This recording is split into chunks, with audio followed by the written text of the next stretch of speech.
Hello friends, this is Nadia from She Builds Again, and today I want to get real and raw. I want to share the number one lesson that I've learned after hitting rock bottom in my own life. It was a really hard truth to learn and to navigate, but it's also been one of the most freeing. And maybe it's something that you need to hear today too. I'm going to start by telling you about my first rock bottom moment. I was 24 years old. I remember I had finished university at 22 and had gone straight away to Newcastle in the UK to get my journalism accreditation. And it was supposed to be this really exciting and freeing time in my life, but it ended up being a very difficult time. I had gone through a rough breakup and I was feeling very lonely, but on top of that, my skin was breaking out, and I think that contributed to me not wanting to be seen. I was a journalist and I happened to have a very front-facing role. I had to go out there and cover court cases and go to the House of Assembly, which is where our politicians sit to pass bills. I had to interview people face to face. I had to go out on the street and ask people questions. But if you've ever had really bad acne, then you'll know it's so hard to put yourself in front of people. You just feel so bad about yourself. You don't want anyone to see you, and unfortunately I didn't have that luxury. And so in addition to not wanting to be out and about, which was really hard and triggered a lot of social anxiety in me, my job in itself was really tough. I was covering a lot of things that were very negative. If you know about the news cycle, you're going to be court cases of people that have been sexually assaulted or shot or all of these different things. It's going to be even smaller cases that people are drinking and driving, and none of these people that are being reported on want their news to actually be out in the public domain. And so I would often be greeted with calls from people. Their family members were upset that you had to report on this, or even just small mistakes that you would make, whether it was a spelling error or something that needed to be corrected. It was just so hard to navigate, and especially for me as a people pleaser, it was just so hard for me to have all of my big and small mistakes out there for everyone to see. When you're a novice journalist, you've got so many lessons to learn. You have to figure out how to fact check and to double check and triple check. And I was literally new in the game, but it was so much pressure and I felt like I was always failing. And so that's literally what brought me to my darkest moment, my rock bottom moment, because I was dealing with the social anxiety from my acne that was just not clear no matter what I was doing, no matter how many facial appointments I went to. And I felt hideous. I didn't want to be around anyone, even my closest friends. I isolated myself. When I would get home, I would go straight into my room. I didn't want to be around family. I started getting mad at my mom because I didn't feel like she understood what I was going through. And then on top of that, I had the other side at work where I just felt like I couldn't win. I started to get so depressed from this combination of things that was happening in my life. I felt unseen, unloved, uncared for, and just really low about myself. Like there was nothing I could do. I had walked away from my faith because I didn't feel like God was listening. I didn't feel like He was there in those dark moments, and I just felt really lonely in general. And that brings me to what was the lesson that I learned there. I eventually learned that no one is coming to save you. And I don't mean this in a harsh way, because I think that obviously if you are a person of faith, you do have help and you do have guidance and you do have protection. You have someone to go to even in your darkest moments. But what I realized is that we also have to save ourselves. We cannot just expect people around us to fix everything. We have to decide for ourselves that we are not going to accept this anymore. Whether it's a job or a relationship, whatever it is that you're going through, we have to accept that things have to change. We cannot continue to go down this road year after year because it's going to lead to the same result. So for me, I had to accept that that particular role, that particular job is very triggering for my mental health and not a safe one. And so I decided to leave that job, and within a matter of months, my skin got better.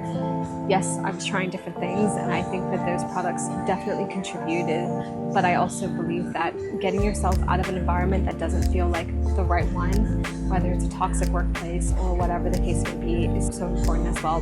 And so when I go back to that lesson, no one is coming to save you. You have to make the decision to leave whatever is not working in your life. You have to put it behind you. You have to figure figure out steps to get to a better place. You cannot expect your mom to figure out the solution. You cannot expect a best friend to figure out the solution, a boyfriend, a partner, anyone. You have to save yourself. And I think that that is the bad news, but it's also the good news, because it means that you have autonomy over your own life. You are the co-creator, co-writer with God about what your life looks like. And the awesome thing that I learned years later is that you can design your own life. You can actually get to a place where you start to be so intentional about the choices that you make. You can decide so clearly what it is that you want for your life and have this big, beautiful, abundant vision for what you want your life to look like. And you can actually take steps. I know it's not going to happen overnight, but you can start to take one step at a time to get to that vision. And so I have used all of these practices in my own life. I've used the vision boards, I've used the prayers, I've used the visions at night, these visualizations that allow me to actually see really clearly what it is that I want, how I want to show up, not only as a person, but how I want to feel in my life. And so these have been so game-changing for me and really helped me to learn skills to get out of that depression, to get out of that social anxiety space, so that I can start to live a little bit more vibrantly and fully. And so I remember when I was going through that really dark time, my mom didn't know how to help me. She had seen me like this for month after month. And really, I think I was waiting on permission. I was waiting for her to say, it's okay, you can leave your job. And she didn't give me that permission. She wanted me to stick it out and just tough it up. But eventually I gave myself the permission because I realized it just wasn't a good fit for me. And so the thing that happened was my mom actually had called a psychiatrist to come to our house to talk to me. It was a psychiatrist and a nurse, and they were asking me all these questions about my mental health, what I was thinking. They were trying to get to the bottom of what it is that I was going through, why I was so depressed, and why nothing that my mom was doing seemed to be working or helping me. And eventually they decided to prescribe me these medications, these antidepressants. Maybe the next day or two I was going to go to the pharmacy and get those filled. But I also really knew very strongly that this wasn't just a chemical imbalance for me. I had things and choices in my life that were not allowing me to be the person that I wanted to be. I realized I had to give myself permission to say no to certain things, to leave certain things, to make healthier choices, so that I could slowly heal and go on to build my self-esteem and build my confidence up from scratch, to figure out a different vocation. Because after all, there are so many different jobs that we can have. I really don't believe that one job defines us ever. And I decided that I was going to make new decisions from that day on that would bring me more joy, more peace, more fulfillment. And that's exactly what I did. I actually ended up going back to that same newspaper, but it was in a completely different role. It was in such a better department and an awesome team that was really small and really supportive. And I still am close with my coworker to this day. And it was a job in the lifestyle department. So instead of covering all the negative news, I was constantly covering this positive news and amazing things that are happening in our community. And I felt so lit up and excited. And that was the role that I got to have for 3 or 4 years before I decided to start my own business and move on from there. And so all of this to say, I want to encourage you to stop waiting on anyone else to give you permission. You do not need permission. If you are an adult, you get to decide for yourself, no, I'm not going to stay. No, this job does not define me. No, I'm not going to let this ruin my health and my mental health. I knew that my feelings were situational and not because of any kind of chemical hormonal imbalance. And so I'm so glad I made that decision, because who knows, I might still have been addicted to those medications and relying on them every time I felt low. And what I've had to do instead is to find other tools, other skills that help me whenever I'm in a dark moment, because I still go through dark moments. I still go through moments where I'm sad and I'm weeks at a time, I feel stuck. But I use things like journaling, I use things like coaching, I use things like having accountability and close friends to talk to, and self-care, all of these things that help to refill my cup and help me to think clearly when I'm maybe clouded by feelings of sadness or anger or frustration or disappointment. And so those have been some of the things in my toolbox, and I'm constantly trying to find new tools. I'm always learning. learning. I'm always watching YouTube videos because I'm amazed by how much knowledge you can learn in a free, amazing platform. And so that's been a secret weapon for me. It's just investing in myself, investing in programs and courses and coaching and any kind of group program that will actually add to my life, give me support, give me accountability, and help me to live a more vibrant and exciting life. But the last thing I'm going to talk about in this video is how can this truth set you free as well. And so I want to encourage you to see and to understand that you have agency over your own life.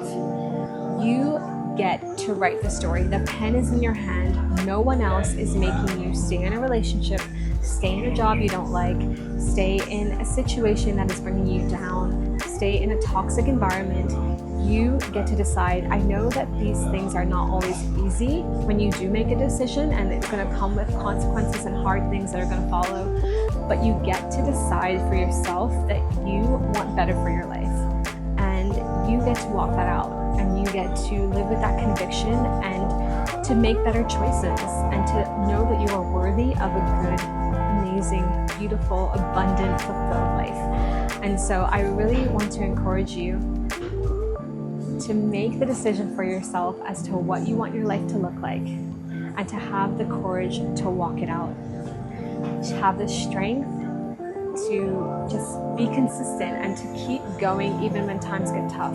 Do it knowing that you are the master of your own ship. You get to decide where you're going, how fast, and all you need to do is to take consistent effort with focus.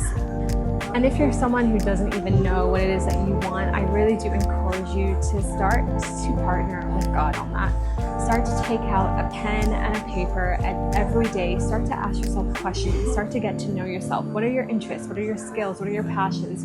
What is the story that God is trying to tell with your life? How can you get that story out to more people, to help them, to impact their lives, to share your testimony, to just meet community, and to have a small group of women that you're able to partner with and do life with? I think these are so important. And that's exactly how I'm trying to use my story and my testimony to meet amazing women who are also in a stage of rebuilding with God and putting one foot in front of the other to see that they are becoming the best version of themselves. And so I want to thank you for taking the time to listen to this video. If this resonated with you, I want you to know that you are not alone. I would honestly love for you to subscribe to this channel so that we can walk this journey of rebuilding life, faith, and finances together.